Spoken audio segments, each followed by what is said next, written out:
Desca, obrigado pelo convite, é uma satisfação enorme estar aqui com vocês, é um prazer.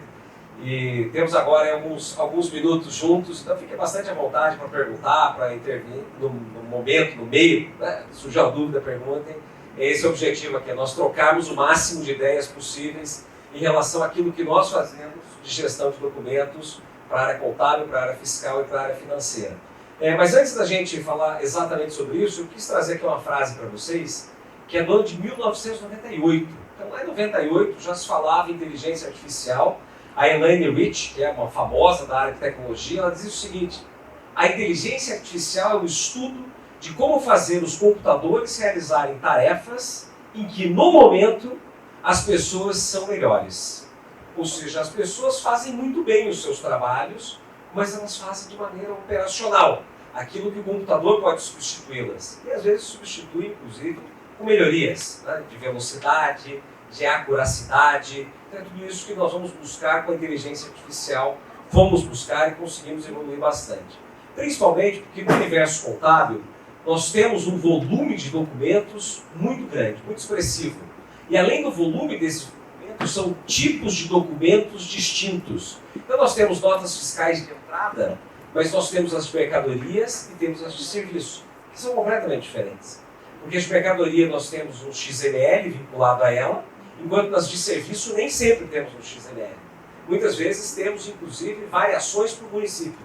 Então, municípios diferentes, com modelos de notas fiscais diferentes e que estão impressas ou num PDF desestruturado, inclusive. Então, tudo isso nós vamos perceber dessa complexidade. As notas fiscais de saída também temos de mercadoria e de serviços. E uma empresa que tem filiais, por exemplo, vai emitir notas de Curitiba em um formato e de São Paulo em outro formato, né? Com outro código, com outra estrutura, com outro descritivo, muitas vezes. Então, esse nível de complexidade aqui nos traz uma necessidade muito grande de tecnologia. Temos ainda as faturas de serviço, de locação. Locação, por exemplo, né? Recibos de táxis e assim por diante, faturas de entrada, contratos, são inúmeros, vou mostrar um pouquinho mais para vocês sobre isso. Muito bem. Recibos de pagamento, comprovantes de pagamento, nós temos aqui ainda. Então, os comprovantes, de novo, né? Nós temos variações de comprovantes. Você paga pelo Itaú, é um formato, você paga pelo Bradesco, é outro, você paga em dinheiro, é outro formato, você faz o depósito no caixa, é outro formato. Então, essa variabilidade incrível. Extratos bancários, de novo, de bancos diferentes, extratos de aplicações financeiras, cheques. Por incrível que pareça, tem empresas que usam ainda muitos cheques. Então, nós temos um cliente em São Paulo que tem uma emissão de 8.000 cheques por semana. Eu achei que cheque já tinha sido abolido, hein? Por semana. Achei que tinha sido abolido. Todo mundo acha. Mas é documento, não, é dinheiro o cheque. Não é? Exatamente. Então nós temos o cheque ainda presente. Essa empresa, para vocês terem uma ideia, eles têm um sistema lá, uma sala fechada, lacrada, que não é dinheiro, tem que ser um cofre, né? Onde se tem a classificadora de cheques. Você tem que separar, você tem que organizar o cheque, você tem que saber para onde vai, colocar em envelope. É um trabalho absurdo. E esse documento precisa ser contabilizado. A documentação de funcionários, inúmeros documentos também que fazem parte desse processo, entre vários outros. Então, esse universo todo documental, complexo aqui, nós trouxemos, primeira parte, nós colocamos um scanner nos nossos documentos. O básico. Tá? Colocamos lá uma forma de transformar aquele documento físico num documento digital. Não digital ainda o documento, mas um documento digitalizado. Não é isso? Então, aquele documento que era físico passou a estar na nuvem, que nós colocamos lá numa fila com inteligência artificial. Então, basicamente, esse scanner está conectado à internet. O cliente chega aqui, coloca os documentos, aperta esse botão azul. Esses documentos vão automaticamente para a nuvem e lá a mágica acontece. Né, que eu vou mostrar para vocês daqui a pouco. Mas esse é um dos canais, é uma das formas de nós trazermos os documentos para a nuvem, enfim, para o modelo digital. Que tipos de contratos nós trabalhamos? Vejam que dentro daquele subitem, né, contratos lá dentro, que eu falei inúmeros documentos para vocês, nós temos contratos que são de prestação de serviços, são diferentes de contratos de empréstimos, são diferentes de contratos de fornecimento de mercadoria, são diferentes de contrato de trabalho, de leasing, de compra e venda, de troca, de permuta, de doação, de cessão de direito, de comodato, locação, empreitada, corretagem, seguro, transporte, contrato de assinatura, termo de adesão. Vejam, só aqui eu coloquei 17 tipos diferentes de contratos, que têm partes diferentes, que têm objetos distintos, que passarão por classificações contábeis completamente distintas, por apurações fiscais, sejam elas de crédito ou de débito, completamente distintas, né? Independente de que lado nós estamos, das partes, fazendo essa contabilização. Então, toda essa complexidade aqui dos contratos também, nós passamos a extraí-los com machine learning, com inteligência artificial.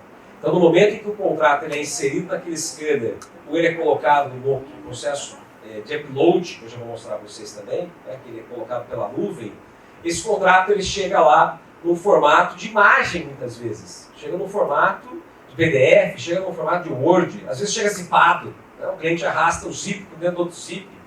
Existem as complexidades. Nós tivemos que tratar todas elas. Nós precisamos então identificar, fazer o OCR em cima desse documento e sem definir um modelo, um formato padrão. Vocês concordam que o contrato tem formato, né? Cada um faz do jeito que quer. Coloca em cima o nome, coloca no meio as partes, coloca com quadradinho, outro sem quadradinho, outro escreve inteiro, tudo junto na mesma página, outro faz várias páginas, não é assim? Então nós temos uma variabilidade aqui incerta de modelos. Mas nós tivemos que colocar o nosso robô para processar qual é a versão desse contrato, porque eu posso ter mais de uma, né? Eu posso ter o contrato principal e depois eu tenho um termo aditivo, depois eu tenho aditivo do aditivo, e assim vai. Então eu preciso identificar qual é a versão que eu estou falando desse contrato. Quem são as partes? Se essas partes são pessoas físicas ou jurídicas. Depois nós fazemos consultas em bases externas para dizer se essa pessoa física está ok na Receita Federal. Não, não está ok na Receita Federal. Ela está no Simples Nacional ou não. Ela tem CEPOM no município ou não. Ela é uma empresa nacional ou ela é estrangeira? Isso vai mudar completamente a forma de apuração dos tributos. Então, isso é uma necessidade. O CPF dessa pessoa ou o CNPJ da pessoa jurídica, o endereço de cada parte, o conteúdo, o objeto, o preço, a moeda. Eu posso fazer um contrato em dólar. Vai mudar completamente, porque eu tenho que pensar no câmbio, por exemplo.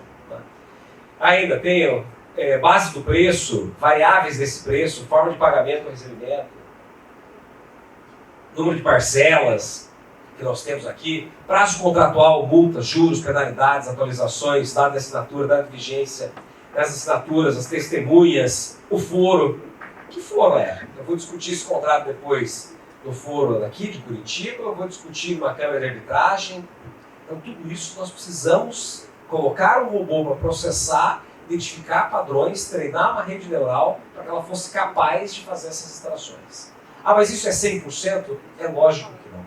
Né? Isso tende a chegar aos 100%, mas ele é praticamente impossível. Porque todo dia nascem modelos novos, nascem variáveis novas para esses contratos. Então hoje nós temos um índice de acuracidade de mais ou menos 75% em contratos, que já é muito bom. Porque isso significa que só a diferença vai para o ser humano. Né? Então, enquanto isso, 75% foi feito pela máquina, aceleramos o processo, qualificamos o processo, tornamos ele muito mais otimizado em relação às nossas entregas. E como é que nós fizemos isso, então? Contando um pouquinho mais para vocês, nós temos mais de 200 mil linhas de código, né, já escritas dentro da Reut. Nós desenvolvemos em Java e Python, basicamente, todo o desenvolvimento é próprio. São 7 servidores em uso hoje, nós usamos 100% de nuvem, GCP, Google Cloud Platform, então está tudo no Google, numa nuvem, lá, estruturada. Nós temos 40 microserviços e mais de 200 APIs próprias, então todo o nosso sistema é desenvolvido com microserviços, então ele não é um grande sistema, né, mas é um grande sistema com vários sisteminhas ali dentro. Isso torna o processo de desenvolvimento, de manutenção e de consumo depois muito melhor, inclusive para integrações. Nós consumimos ainda mais de 20 APIs externas de serviços de terceiros. Temos mais de 1 milhão de lançamentos que foram feitos sem nenhuma intervenção humana. Nós começamos isso em novembro do ano passado, nós vamos completar em quase um ano, e já atingimos mais de 1 milhão de lançamentos em que a máquina foi capaz de fazer processamento com um grau de acuracidade, um nível de certeza muito alto. A máquina sabia o que estava fazendo, e fez sozinha, isso estava certo. Mais de 100 mil lançamentos, cerca de 10%, com sugestões da inteligência artificial para os analistas. Então nós temos ainda analistas, temos quase 200 funcionários hoje, 200 colaboradores, em que esses, obviamente, precisam agregar ao trabalho da máquina.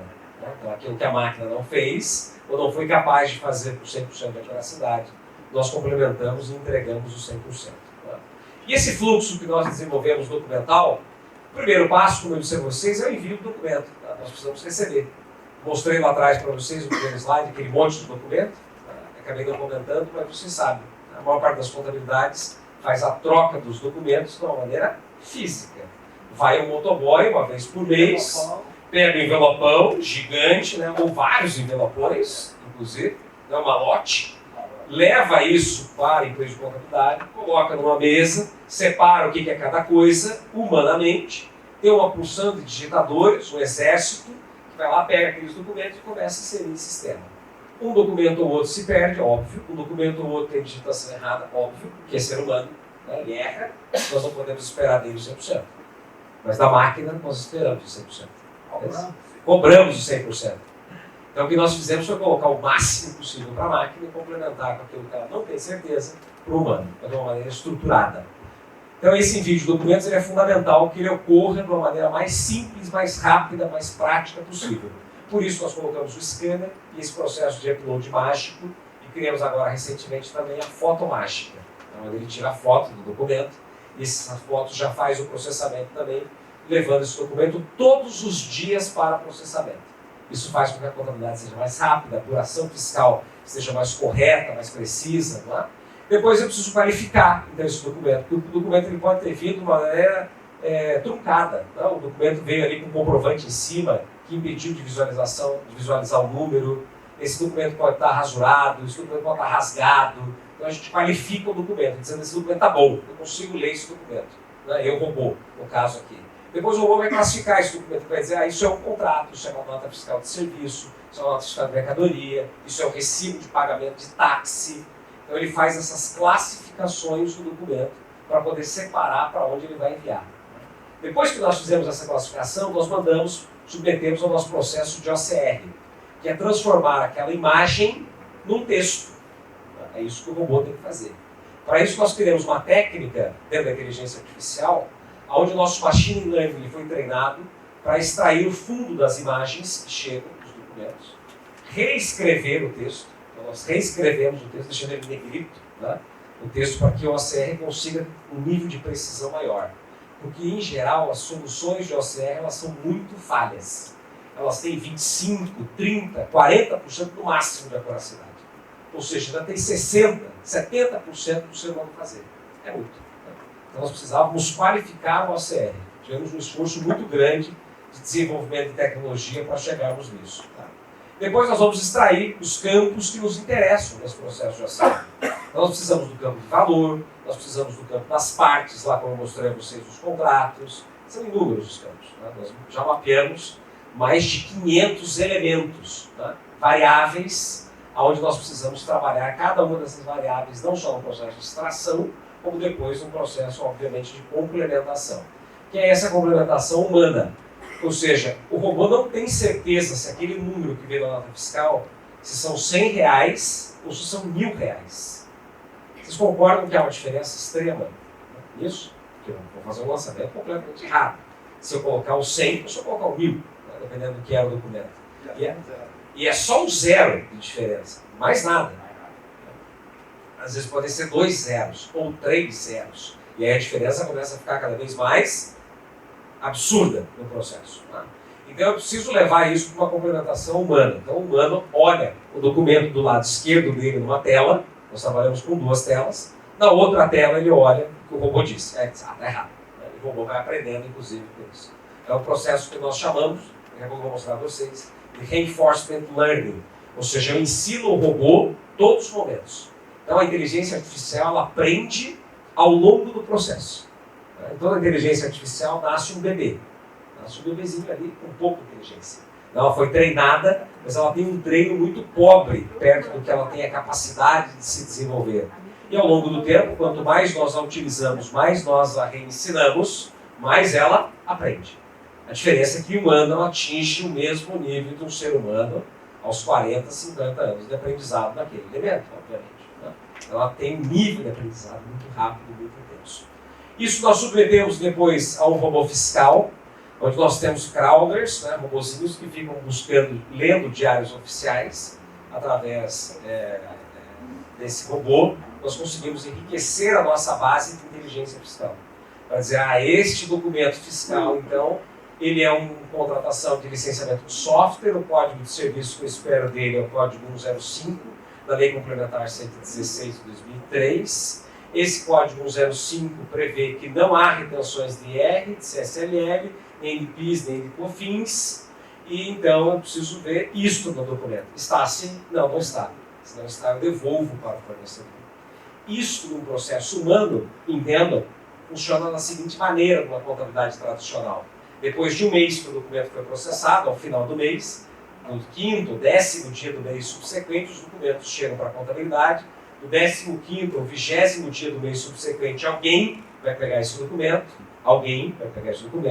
alguém terá que fazer essa análise, conhecedor da legislação tributária, que não todos têm como conhecer, por questões óbvias, né? Nós já fizemos nesse robô mais de 15 milhões de combinações. Então vocês imaginem um ser humano ter 15 milhões de hipóteses fiscais na cabeça, é absolutamente impossível. Né? Ainda que ele tivesse, ele não conseguiria fazer isso num tempo curto, espaço de tempo. Né? Então nós fazemos isso nesse processo que o humano teria que fazer uma análise cara a cara ali com o documento, né? E cobre muitas vezes ou falha.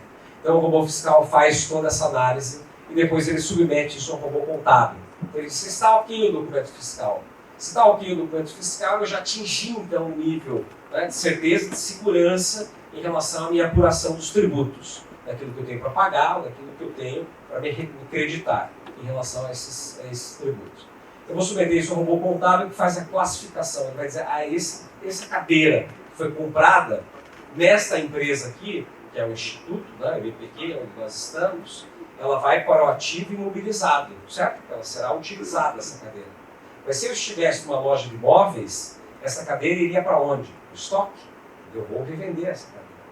Então vejam que em relação à dinâmica da empresa, com a relação do objeto, do item que foi comprado, adquirido, e com relação ao objetivo de uso, a classificação será diferente. E o robô aprende isso. E aprende isso para cada empresa. Então, quando nós chegamos numa empresa, nós pegamos primeiro a base deles, treinamos a rede neural para ela aprender, com base naquela experiência daquela própria empresa. Porque ela precisa aprender lá, não com a base de todas as outras apenas. Depois disso, eu trago para um robô financeiro que faz as análises aqui para dizer o seguinte: esse documento fiscal tem contrato para ele? Esse contrato previa quantas parcelas? 10? Você já pagou as 10? Porque se você já pagou a 11ª, está errada. Alguém vai ter que aprovar isso. Esse pagamento está indevido. Não, provavelmente indevido.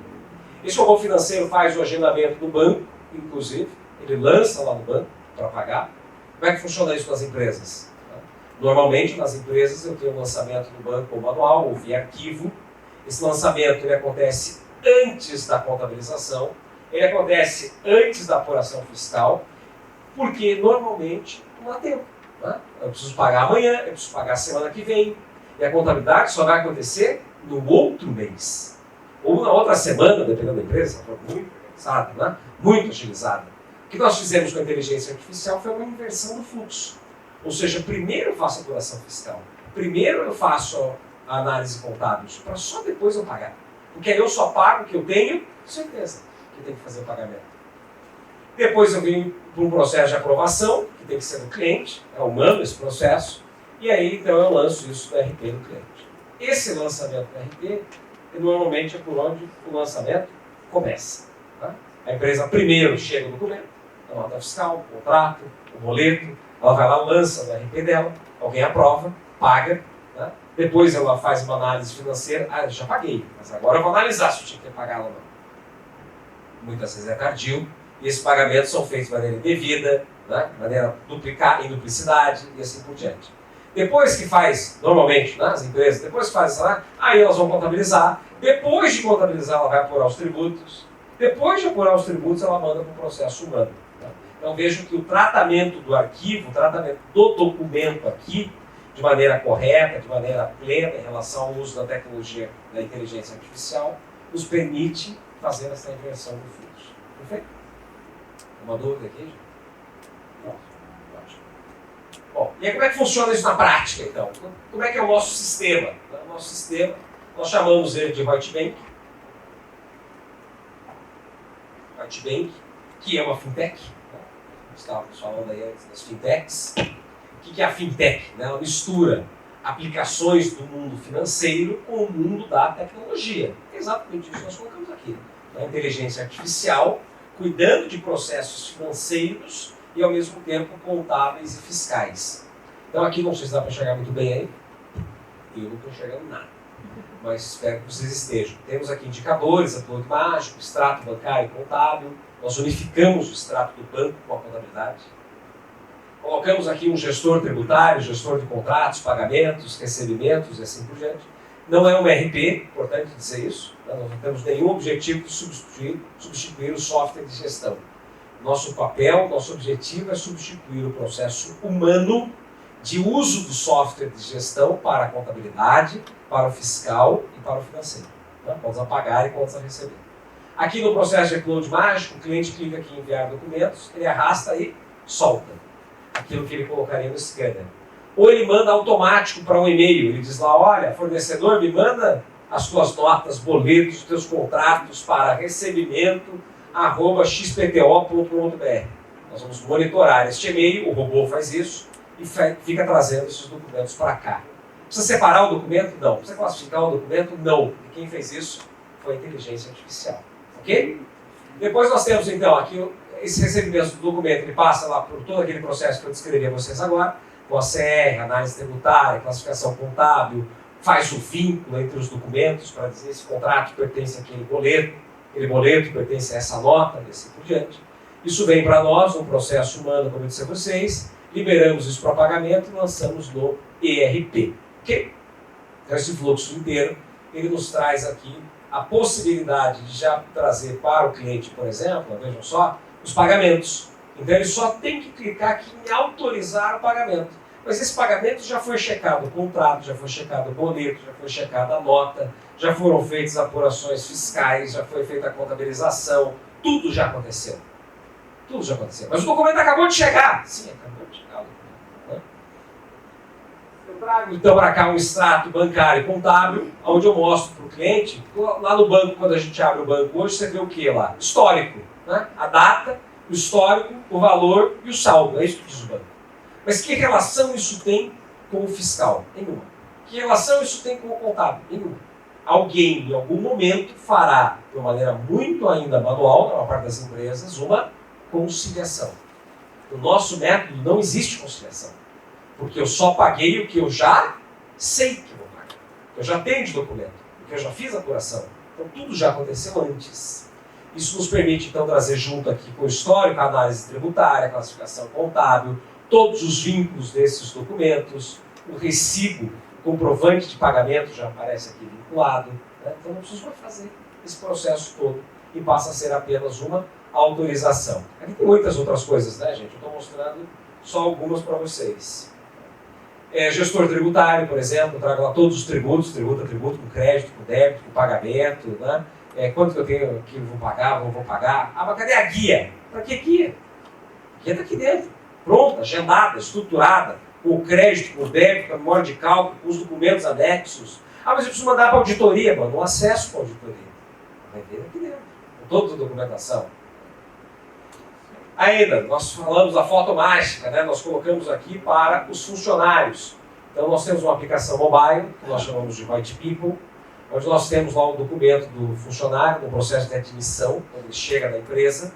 Normalmente, como é que funciona? Vocês sabem disso, né? Você tem que entregar o documento físico para a empresa, que pega os documentos físicos, entrega para o motoboy da contabilidade, que põe no malote, chega na contabilidade, alguém pega o documento, olha, essa CNH é do João, digita os dados do João no sistema, confere, faz um xeroxzinho básico daquele documento para ter certeza, põe na pasta, pega aquele maço de documento, devolve para a empresa pega aqueles documentos, devolve para o funcionário, né, com a carteirinha dele assinada. É assim que funciona? Esse é o modelo clássico. O que nós fizemos foi trazer isso para o celular. Então, no próprio celular, né, o que vai acontecer? Você pega ali o celular, o funcionário já recebe uma mensagem, um SMS, dizendo: fulano, você foi selecionado pela empresa XPTO para trabalhar, baixe o nosso aplicativo e envie os seus documentos. Ele baixa o aplicativo, pega os documentos dele, tira foto. Ao final, a inteligência artificial diz assim, esse documento aqui que você mandou, filho, está errado. Né? Tem uma fraude aqui detectada, avisa para a empresa. Não vai mostrar para o usuário, né? Avisa para a empresa. Olha, a data de nascimento não bate com o que diz a Receita Federal. Esse cara aqui tem ordem de prisão contra ele. Você está sabendo que tem antecedentes criminais aqui, essa criatura? Você tem certeza que você vai contratar? É isso mesmo? Então já dá o alerta automático para a empresa. Na mesma hora. Não precisa esperar isso. Alguém um dia vai pensar, nossa, estou desconfiado que o fulano era bandido. Né? Não, mas já está lá dentro, certo? Então isso tudo nos facilita muito nesse fluxo do tratamento documental. Né? Trabalhar o documento na sua entrada, na sua chegada, no D0. Essa é a lógica que nós colocamos aqui para tudo. Então isso vem com o exame médico, com o RG, com o CPF, com o CNH, CTPS dele, comprovante de endereço e assim por diante. Então automaticamente nós preenchemos isso, alimentamos o sistema, geramos o contrato, ele pega o contrato, assina na própria tela do celular, faz um reconhecimento facial, nós desenvolvemos isso para poder ter essa certeza, essa segurança de que é ele. Fazemos um match com a foto dele da CNH, para dizer assim, há uma probabilidade grande de não ser ele. Né? Da foto, da imagem que está hoje, para aquela imagem que estava na CNH dele. Ou ele fez uma plástica, né? Muito bem feita, essa pessoa. A foto é antiga. A foto é muito antiga. Né? E aí, meio reconhecimento facial conseguiu identificar, tá? Mas é assim que nós fazemos uma das etapas aqui dos processos com o que nós chamamos de fotomática. E para isso nós utilizamos, como eu disse a vocês, em tudo isso, a inteligência artificial nos seus vários desdobramentos. Inteligência artificial é um grande guarda-chuva, ao qual pertencem o machine learning, por exemplo, né, que é o aprendizado da máquina. Eu coloco a máquina para aprender, o deep learning, com predictive analytics, né, então eu faço as predições. Eu tenho aqui NLP, que é o Natural Language Processing, né, que é a linguagem do processamento natural, ou seja, eu copio a linguagem do ser humano para a máquina. Então a máquina aprende essa linguagem. Aprende que objeto não é um item no contrato, mas sim a descrição do que ele se refere, ou do objetivo dele. Então eu preciso treinar a linguagem para isso. E é por isso que aquilo que vocês ouviram bastante já sobre IBM Watson, muitas vezes neste negócio aqui não funciona. Porque ela não está treinada para esta linguagem contábil, fiscal e financeira. Certo? Então, nós teríamos um esforço muito grande. Não usamos essa tecnologia, fizemos a nossa. Ainda tem aqui o speech, onde eu tenho que transformar então, a fala em texto, ou o texto em fala, né, muitas vezes. Eu tenho aqui sistemas, toda a parte de planejamento, de otimizações, Robotics RPA, que é o Robot Process Automation. Então, eu coloco um robô que simula a ação de um ser humano. Então, tem uma máquina que clica num item, depois vai para o sistema, depois abre uma página web, confere um número, se for isso faz aquilo, se for aquele outro faz aquele outro. Então, um fluxo de processos que são feitos por um ser humano, transformados para serem feitos por uma máquina. Não é? E eu tenho ainda toda a parte de visões, a parte de imagens, né? Image Recognition, Machine Vision, que é aprendizado com as imagens que nós estamos processando. Absurdamente necessário quando nós falamos do OCR. Eu preciso trabalhar muito imagem. Preciso treinar muito a inteligência artificial para ela interpretar, para ela reconhecer aquelas imagens de todos aqueles documentos. Eu vou mostrar um vídeo para vocês rápido, de como é que funciona um pouquinho mais da inteligência artificial, usando todos esses aspectos. Né?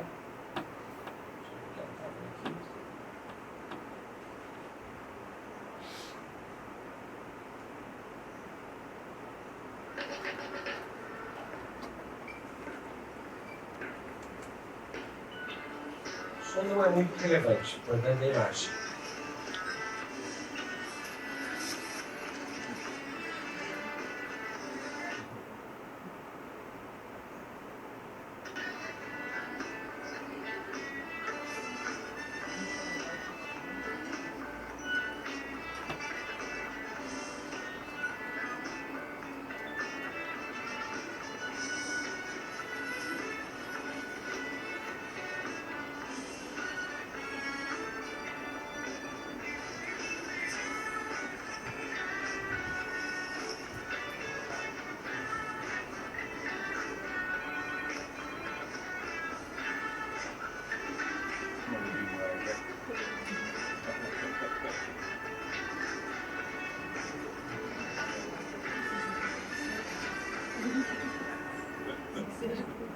Alguém quer uma dessa, pessoal?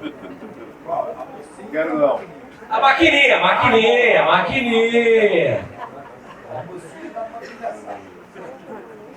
Gente, o que acontece com essa máquina, né? Ela usa tudo que existe ali da inteligência artificial, praticamente.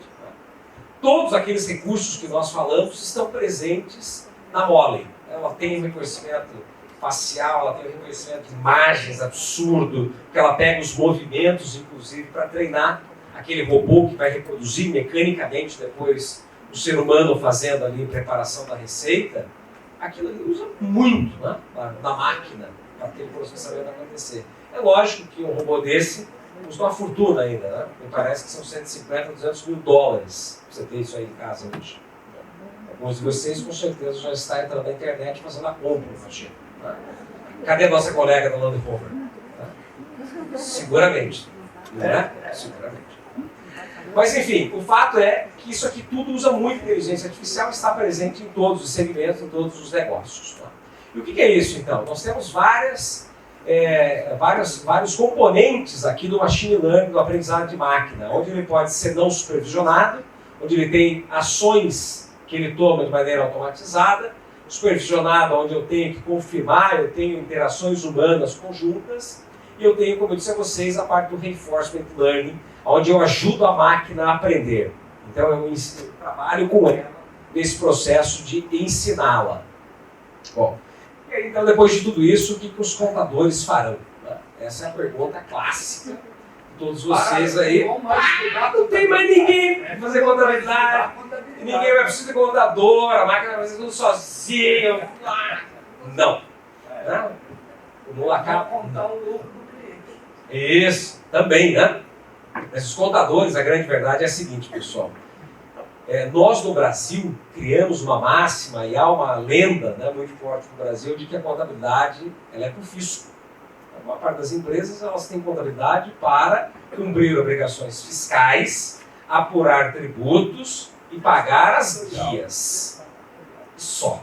Acabou. Né? Ah não, mas é isso que a contabilidade existe? É para isso que se usa a contabilidade no Canadá, nos Estados Unidos, na Europa? Nós mais velhos no Brasil já eram consultores de negócios, parceiros do empresário, não é isso? É isso que se espera do contador, muitas vezes, que ele trabalhe no processo de gestão e não apenas num processo manual, operacional, estritamente.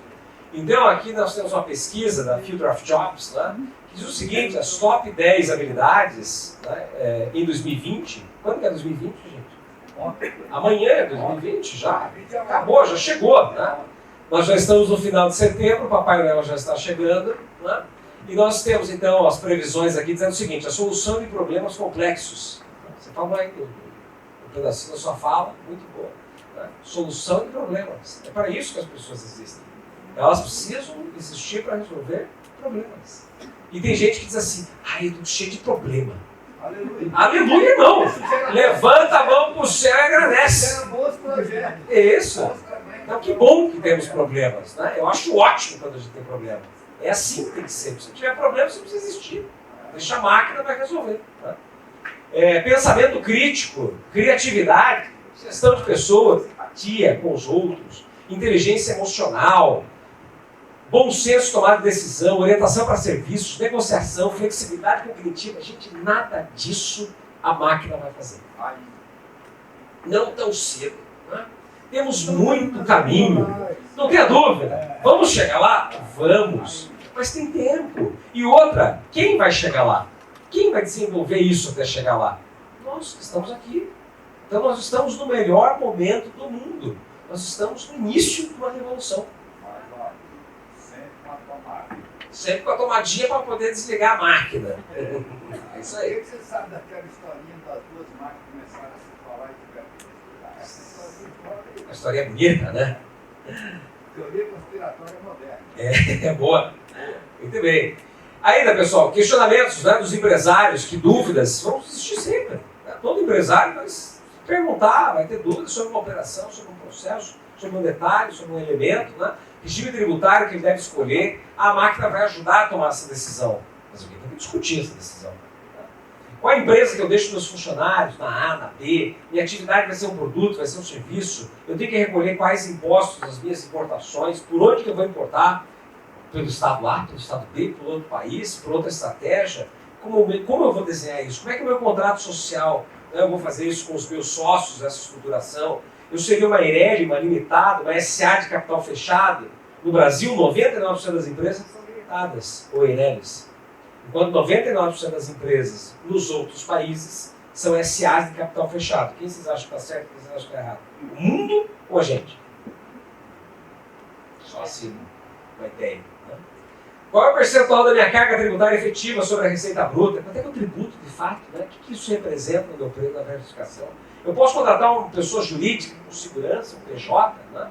Que ele, ao invés de ser CLT, então eu coloco ele como empresário. É legal eu formar SCP. Opa, SCP é um tipo societário, é uma estratégia que vai se desenhar. Como é que eu reduzo o ganho de capital numa venda?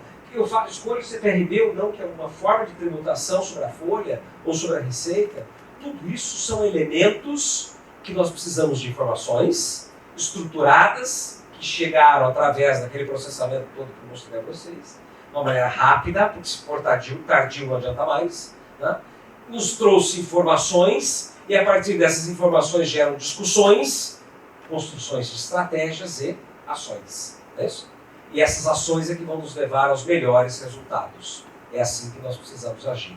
Isso então nos permite agregar valor, é isso que vai permitir os contadores agregarem valor aos seus clientes e, obviamente, fazerem com que essas empresas tenham um valor maior. Né? Isso aumenta o valor dessas empresas, porque elas estão mais organizadas, elas estão muito mais estruturadas para um nível de governança, de gestão, de recebimento de investimentos. Nós temos muito dinheiro disponível no mundo. Muito, muito dinheiro. 13 trilhões de dólares de investimentos negativos. Disponíveis.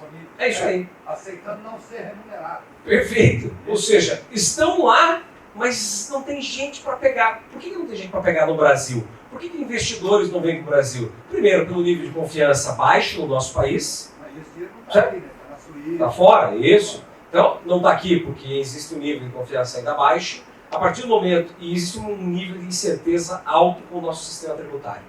A partir do momento que nós passarmos por uma reforma tributária, garanto a vocês, anotem isso, aí me cobrem depois, nós teremos um volume de investimento externo estratosférico.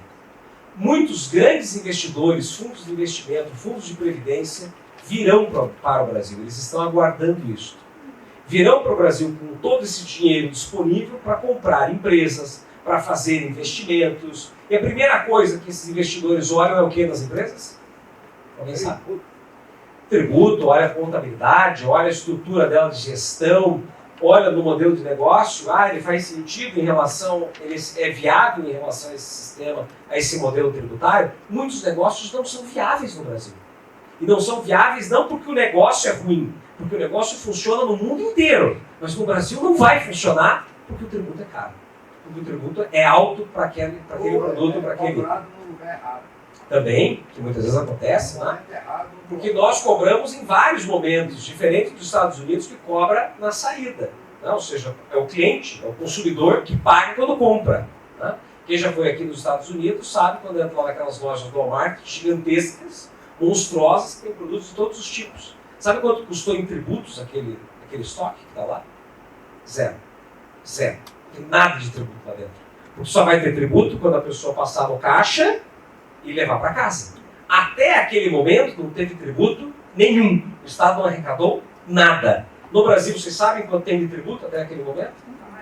40%. 40% da média. 40%. 40%. Ou seja, custou 40% a mais manter aquele estoque. Faz sentido isso? Nenhum sentido. Então nós estamos...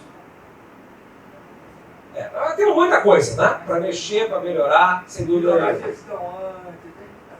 Sem dúvida. Pessoal, era isso. Se gostaram da cortininha, passei a noite comigo. Obrigado.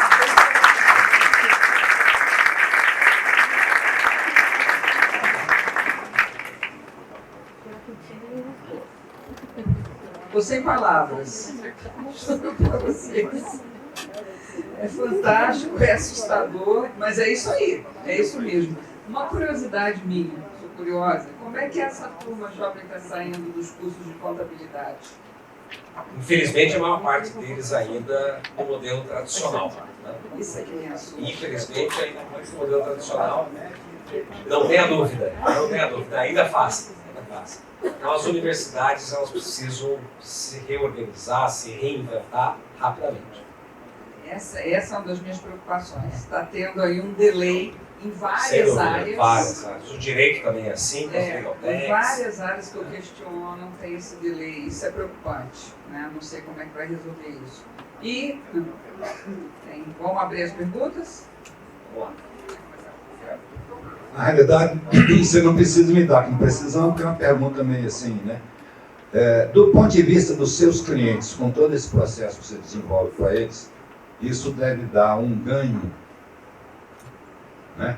Pela redução de custo e pela agilidade, né? Os seus clientes têm aí um percentual brutal de agregação, ou por economia ou por agilidade.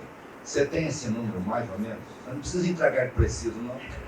Não estou de olho no seu negócio. Não, por favor. Mas a minha maior curiosidade é essa. Na medida que você realmente simplifica todo o fluxo e reduz a perda, né? Quer dizer, você tem um ganho direto na lucratividade da empresa, Claro. Final, o balanço final dela. Eu tenho essa curiosidade. Porque também o seu investimento para chegar nesse processo, ou você teve financiadores bons que acreditaram em vocês, ou vocês vêm coletando um retorno em cima do trabalho que justifique. Isso me deixou muito curioso. E parabéns pelo sistema que vocês criaram. São vários ganhos, na verdade, que nós separamos para os nossos clientes. O primeiro ganho deles é tributário. Ou seja, à medida em que a empresa passa a tributar e fazer contabilidade da forma correta, ela economiza em tributos. Pagamento do tributo. Então, ela pagaria 100 do tributo, vai pagar 70, que pagou do jeito certo. Antes estava pagando do jeito errado. Né? Ou estava deixando o crédito passar, estava desorganizado e tinha mais despesas indedutíveis do que deveria. Aí é o segundo ganho. Né? Ou seja, ela deixa de perder. Então, uma ela ganha porque ela economiza, a outra ela deixa de perder, porque ela estava pagando multas, estava tendo que pagar juros, estava tendo perdas no processo. É o segundo ganho. Né? Temos um terceiro ganho que é de tempo. Ou seja, a informação era tardia. Então, a tomada de decisão era falha, porque eu não sabia que aquilo ia acontecer, ou quando iria acontecer, ou se estava no caminho ou não, se o contrato estava certo ou não, né? A perda que eu tenho de duplicidade, muitas vezes, no pagamento, por exemplo. Então, esse é um outro ganho relevante no processo. O ganho de custo não há. Né? O nosso custo é muito parecido com o custo que ele já tem agora, tradicional, ou maior, inclusive, por conta do custo da tecnologia. Né? Então, no início dela, no início da tecnologia, ela custa caro, normal. É igual comprar TV no início, é igual comprar iPhone no início, tudo igual. Né? A tecnologia custa muito para desenvolver, nós vamos recuperar esse investimento para depois ter redução desse custo. Né? Então, o custo para a empresa, muitas vezes, é igual ou maior ao que ela já tem conosco, né? No caso, com o processo. Mas o que ela ganha nessas outras variáveis, obviamente, se paga e gera retorno. Né? Nós temos uma máxima de que nós sempre damos lucro aos nossos clientes, sempre. Então, por isso que o nosso nome é ROIT, é Return on Innovation and Technology. Né? Damos retorno sobre as nossas inovações e sobre a nossa tecnologia. É boa também. Em tempo curto, perfeito. Né? Então, esse é um ganho que, obviamente, o nosso cliente tem com isso. Em relação à nossa tecnologia, ao nosso desenvolvimento, nós ganhamos um percentual sobre a economia do cliente. Então, isso torna o nosso negócio rentável e nos permite investir em tecnologia. Tem uma roletinha aqui. Bom dia, meu nome é Ryan. Eu queria saber como funciona a parte de programação de vocês. Vocês têm programadores próprios? Vocês terceirizam essa programação? Ela é feita em Python, Java? É tudo próprio, tudo equipe própria, time próprio. Está aqui em Curitiba, inclusive. Nós desenvolvemos em Java, desenvolvemos em Python, a parte de front é Vue, a parte de nuvem é Google, como eu comentei. Né? Usamos vários recursos do mercado, como TensorFlow, Keras, etc. Né? Então, mais na parte técnica. Então tudo isso está dentro de casa. Nós temos uma pequena parte fora, com um pedaço de desenvolvimento do que é mobile fica na Índia. Nós temos um grupo de desenvolvedores lá, por uma questão de falta de gente no Brasil. Se foram para a Índia por quê? Porque é mais barato? Não, porque não tem no Brasil.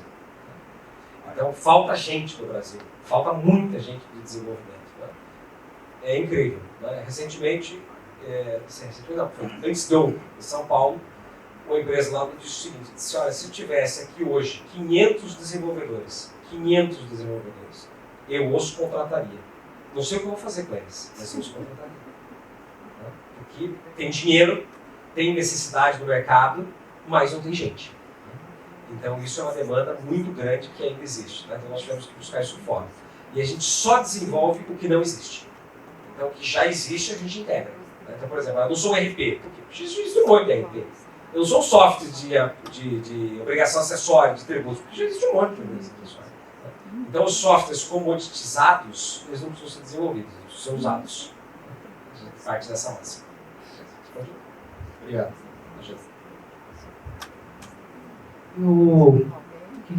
Eu sou Paulo da Comec. Como que você classificaria um desenvolvedor hoje para você contratar?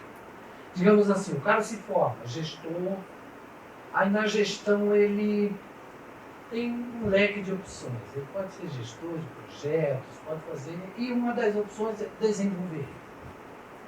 Como você classificaria assim, olha, eu preciso daquele profissional? A linguagem que ele faria? Você faria um teste lógico com ele? Como seria essa classificação? Fala em relação ao desenvolvedor de software mesmo, Não, né? Não de negócio. Perfeito. Não, só. Ótimo. Bom, vamos lá, tem alguns pontos importantes nisso, tá? O primeiro é, o desenvolvedor hoje, o programador, né, aquele que realmente vai desenvolver o software, muitas vezes a gente imagina ele como um pedreiro. É o cara que vai tijolo, mas não é. Esse porto é errado. Ele é um péssimo desenvolvedor. Então ele tem que ser um pedreiro arquiteto, ele tem que ser um pedreiro engenheiro. Então o programador hoje ele é aquele que consegue agregar múltiplas capacidades. Esse é o primeiro ponto. É o bom, obviamente. Os ninjas, como nós chamamos. Esses são aqueles onde nós escolhemos, são peças raras. Normalmente eles não estão procurando emprego, em geral. Eles estão muito bem empregados. São pessoas extremamente dedicadas, jovens, a sua maioria na casa dos 18 aos 25 anos. A maior parte dos desenvolvedores hoje, na maior parte das empresas de tecnologia, se vocês forem olhar, estão nessa faixa etária. Ah, mas os antigos são ruins? Claro que não. São ótimos, né? Mas nessa etapa de desenvolvimento da inovação, não basta, de novo, saber desenvolver. Ele tem que ter esse apetite ao novo, esse apetite a desenvolver o impossível. Porque nós chegamos nessa etapa da história da tecnologia. Eu sou desenvolvedor também. Antes de ter sido advogado e administrador, eu era programador. Então eu programei durante muito tempo. Eu já sou programador há 20 anos. O que eu programava há 20 anos atrás é ridículo perto do que se programa hoje. Ridículo, simplesmente. Né? Porque você tinha que escrever muito código. Então, programador raiz. Hoje é programador Nutella. Ele arrasta a caixinha. Né? Então ele tem muito mais a capacidade de pensar, de ser arquiteto, engenheiro, do que ser pedreiro, né?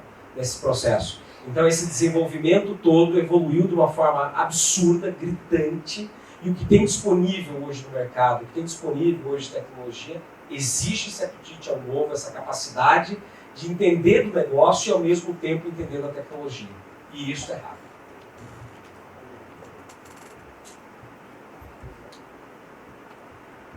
E esse perfil aí que você falou vai servir para todas as áreas do conhecimento, 100%. hein? 100%. É. Lucas, bom dia, meu nome é Thaís, sou gestora da informação. Me chamou muita atenção a parte que você falou do fluxo de documentos, né? Pelo fluxo do processo tem uma pequena intervenção humana ali. Eu queria entender quem que é esse profissional, o que ele faz nesse processo. É o contador, é o profissional da tecnologia, o que ele atua, o que ele faz? Ele trabalha no machine learning, ele trabalha na supervisão do aprendizado da máquina, ou ele simplesmente atua no processo para corrigir uma falha na máquina? São três coisas diferentes, tá? Na verdade, são três equipes diferentes. Tem aquele que é só digitador. Tá? Então a máquina disse assim, eu não reconheci esse campo que eu tinha que reconhecer de valor ou de CNPJ, não consegui trazer. Estava apagado, falhou o número, não trouxe. Para isso eu preciso de uma pessoa muito simples, que olha o número e diz assim, era um zero, digita zero. Esse é um elemento, certo? Da complementação humana. O outro são contadores, são analistas fiscais, que vão dizer, a máquina ficou em dúvida, ela não sabe se esse código de serviço tem esta regra ou aquela. E aí eu preciso do humano para validar. Dizer, não, se aplica agora esta. Neste processo, a máquina aprende. Tudo bem?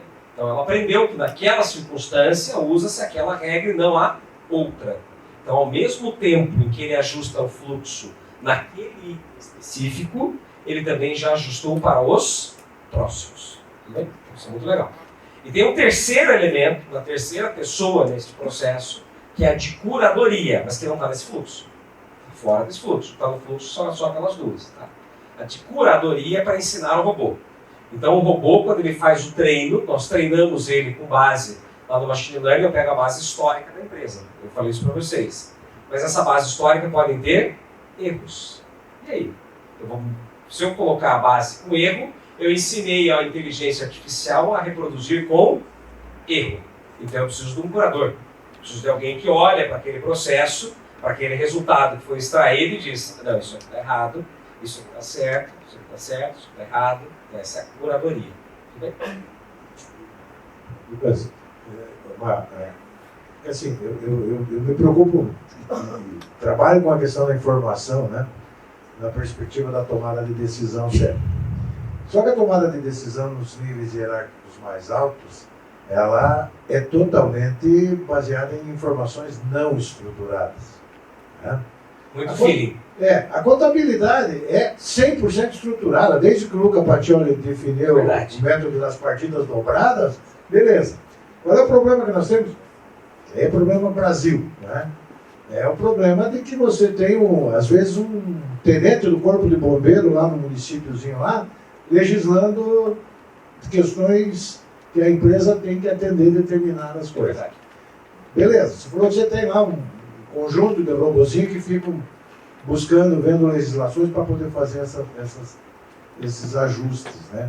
Mas, de qualquer forma, vai acabar passando alguma coisa sempre. Né? É difícil que você tenha 100% de adequação às exigências fiscais, tributárias, legais. Isso nem humanamente nem humanamente, não. Menos ainda humanamente, né? Menos ainda. Agora, e quando as questões são das informações não estruturadas? Ou seja, eu digo no sentido de, assim, você colocou ali algumas, no final você colocou algumas questões. Como é que eu vou fazer isso? Como é que eu vou fazer aquilo e tal? Buscar informação, contar, e aí eu digo isso por quê? Porque nós temos algumas situações de empresas no Brasil que são multinacionais, né, Mondelez da vida e tal, que têm calendários fiscais distintos em virtude do calendário Brasil fiscal, ano fiscal, de 1º de janeiro a 31 de dezembro, e você tem o período fiscal da matriz. Né? Como é que você faz esse processo de adequação dessa massa documental que tem legislações diferenciadas? Porque, e essa é uma coisa para falar do que vocês comentaram, toda essa da questão das universidades. Eu sempre fui um defensor de fazer contabilidade usando o MC. Ok? Mas não é legal no Brasil. No Brasil a gente tem que usar a cadáver, ponto. Por causa daquela coisa de que eu tenho que carimbar a guiazinha e tal, etc.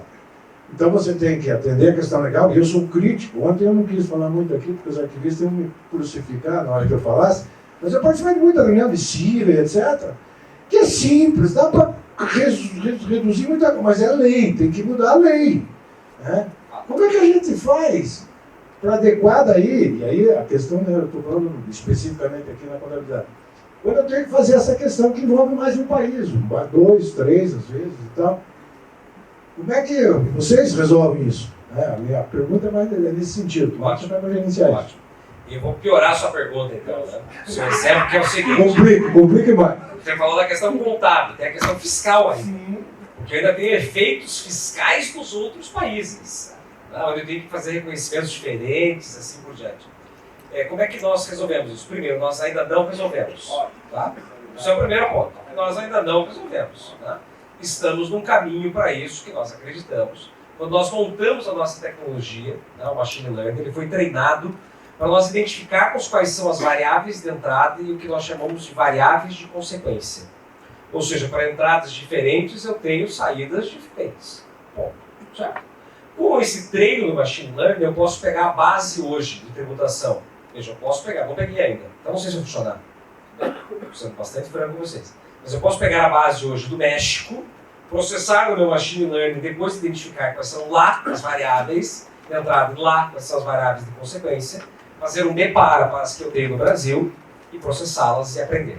Então, a inteligência artificial ela está preparada para aprender sistemas tributários distintos. Bom, nós não colocamos isso de uma maneira fixa.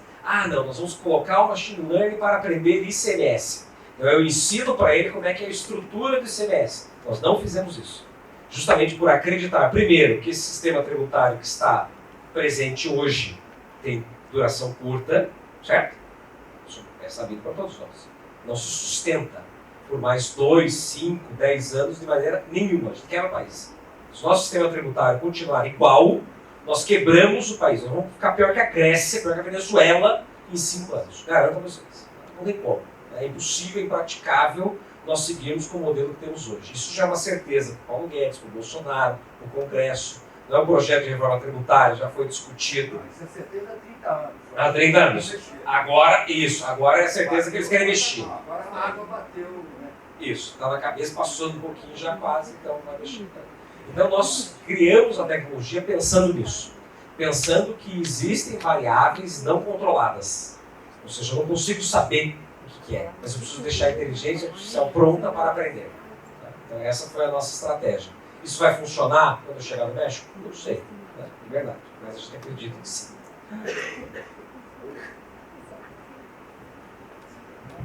Alguém mais? Sensacional. Deixa Deixa eu contar uma historinha aqui.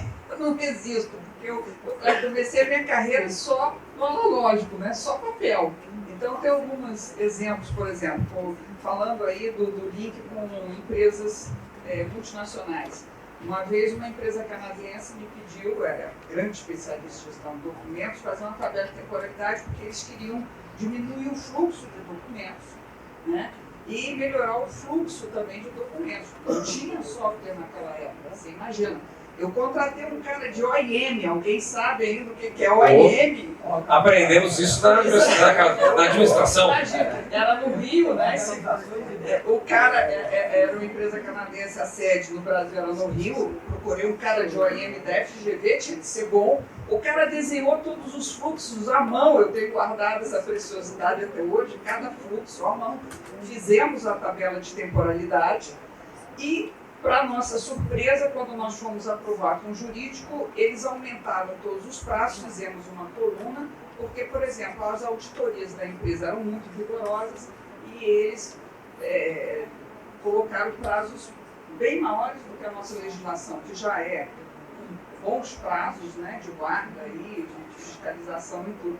Então são curiosidades, se imagina uma complexidade dessa, né? Então assim, é sensacional, gente. Eu fico lembrando desses projetos. Se eu tivesse isso naquela época, eu fazia isso à mão. Era incrível. Meu Deus do céu.